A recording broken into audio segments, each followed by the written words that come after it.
او په کومه کمره کې چې تصویر زړیږي په دا کمره کې بیا لمنځ مکروه تعلیمي دی مکروه دی لمنځ بیا په هغه کمره کې چې کم دی بعضې کتابونه لیکي چې دا لمنځ به بیرته راګرځوي که وشاته و که پر شی اړخ و او که پر کیڼ اړخ و که مخ امخ و دا ټول کې لمنځ چې دی مکروه دی مکروه تحریمي دی بعضې کتابونه لیکي چې په کومه کمره کې تصویر او لمنځ وسي دا لمنځ به بیرته راګرځوي لیکن بعضې وایي چې نه لمنځ یې صحیح سو لیکن خاشه ثواب هم نشته چې الله کومې درجه ورته ترکوي هغه درجه په ورځ د قیامت باندې د دې یوه تصویر په وجه باندې نشته او درېیمه مسله دا ده که چیرې پر یو نیالۍ باندې کښنۍ تصویران یې یا په یو ګړۍ کې کښنۍ تصویر یې یا د انسان سره په جیب کې کښنۍ تصویر یې چې هغه د سړی ولاړ شي د سجدې پر ضد دا تصویر کښېږدي نه پېژندل کېږي چې دا د فلانکي شي تصویر دی او د دې سترګې او پزه تندی داسې شی نه لیدل کېږي مکمل مخ د دې نه لیدل کېږي بیا پر دې نیالیانو باندې ناسته هم روا ده او د الله ته بیا لمونځ په دې کمره کې هم روا دی لیکن پر دغه نیالۍ باندې نه دا بیا باک نه لري ولې ځکه دا په دې کې د تصویرانو تحقیر راځي بالا چې وځړی دا تعظیم سو لکه څنګه چې موږ قرآن ته اعلی یعوذ بالله تعظیم ورکوو یعنې و دې تصویر ته اعلی یعوذ بالله په دا نظر باندې تعظیم سولو اوس چې تر پښو یې لاندې کې دا تحقیر کې دا بیا هېڅ باک نه لري دا بې عزتي دی د تصویر دپاره ځکه بیا که څوک لمونځ وکړي په دې ځای کې بیا باک نه لري او بالا کې وځړی دا یو قسم تعظیم سو د تصویر دپاره احترام سو د تصویر احترام خو په کار نه دی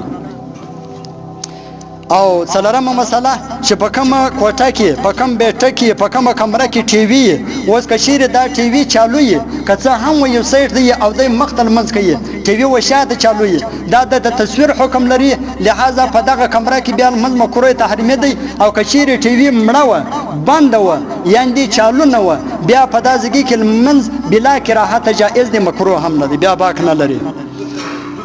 پنځمه مسله په اکثره کورو کې دا یوې خبرې د زما د ډېره ټیمه اراده وه او موږ په دې بیټکو په دې اکثره کورو کې وینو د دې پارسلانو څخه یو قسم ټاټونه جوړوي چې دا بیا خاص کار د دې کوټو کې په هغه ځای کې بچاو کړي او ور کړي چې په هغه ځای کې انسان ګوټونه کاږي یعنې په دې کې بعضو کې رحیم یار خان لیکلی رحیم یار خان فلورمیل یا الادات فلورمیل یا پلانکی فلورمیل یا درویش لیکلی دا کې مطلب د الله نمونه راځي په ډېرو کوټو کې ما په خپل ورته ویلي دا ټول که رحیم لیکلی ځکه بسم الله الرحمن الرحیم دا د الله خاص نمونه دي الله رحمان رحیم دا پر دې دغه باندې لیکلي پر دې پارسلانو باندې بیا دا ښځې د دې څخه یو قسم دا ټاټونه جوړوي پر دې باندې بیا کښېني پر دې باندې ولاړه او ناسته او تګ او پر دې باندې ګوټونه وچوټې کښل دا حرام دي د الله د نامه توهین دی لکه څنګه چې کافر د قرآن توهین کوي په قرآن کې خیزي موږ دا رقم د الله په نامه کې خیزو نو چې په کوم کور کې دغه د پارسلانو څخه یو قسم شی جوړ شوی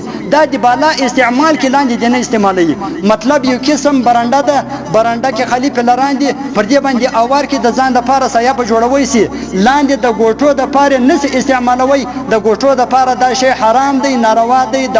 الله د نامه توهین دی او د محمد د نبی علیه الصلاة والسلام د نامه توهین دی لہذا دغه رقم شیان باید په کور کې نوک استعمال دی کې سوچ پکار دی داسې نه دی چې مازې وځو نه وځو باید زموږ د کور په هر شي کې سوچي مفتي عبدالجبار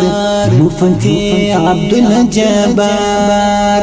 خدایا ستا د دین خادم بچی د هوا ادم خدایا ستا د دین خادم